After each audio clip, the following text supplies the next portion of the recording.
Okay, we are sticking with a theme of 3-syllable titles for the Spider-Man movies.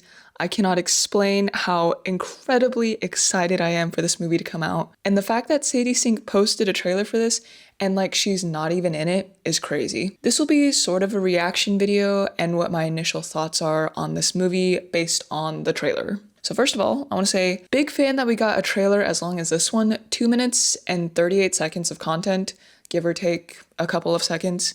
But this trailer begins kind of with a downer, honestly. Peter watching Ned and MJ at their first day of MIT. Already, the style of this trailer is completely different than the previous 3 Spider-Man movies in the MCU. The vibes of this trailer are already like way grittier and darker. We've got some handheld camera work. Honestly, the first bit of this trailer was giving amazing Spider-Man vibes. Also, this shot. This was a pretty cool shot. There's something to be said too about all of these movies coming out in like, feels like pretty far apart.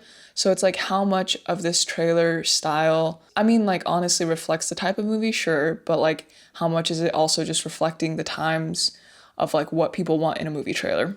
I don't know. I am loving the darker tones of this trailer though. The outfits are dark, muted colors, already loving these characters' rapport. I know nothing about the Punisher, but I love this actor from The Bear, so enough said. There's no way MJ's gonna actually end up with this guy. Her and Peter better end up together or I will rage. Also, I initially thought this might be Venom or something, like what we see in Spider-Man 3. But I guess he's going through like spider puberty, naturally creating webs. Love that. Dr. Banner is back. Clearly still recovering from the snap. I'm gonna be totally honest, the least interesting part of this entire trailer for me was the fact that his DNA was mutating. This whole thing, he's changing, whatever. There's so much happening in this trailer already. I was just like, show me the new characters. Honestly, the first time watching it through, I was just focused on trying to find Sadie Sink, so it wasn't even really processing anything else happening. After this moment in the trailer is when everything gets incredibly confusing to me.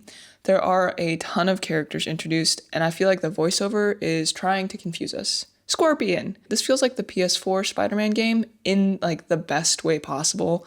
Feels like we're getting a new vibe for the Spider-Man movies, which I'm loving. Bro, I don't know who any of these characters are, but there are so many characters. I'm always a little worried about a storyline freaking out because there's so many characters for it to like have to like develop and grow and all that stuff. And sometimes a lot of characters just like don't end up developing, and so that kind of sucks. But after Infinity War and Endgame, I have faith in Marvel's ability to do this as well as they can, you know? Side note, I'm hoping Sadie Sink is Jean Grey.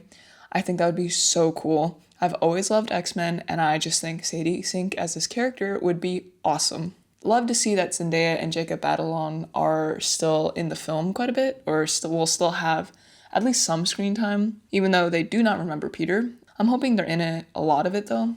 I am loving the vibe of this trailer already. I'm just excited to get some new Spider-Man content. So let me know what you thought of the trailer in the comments. I'm looking forward to learning more about these characters, and also there's like so much history and lore with like all the characters that are shown that I just don't know. So I'm going to do like a deep dive on that. But thanks for watching.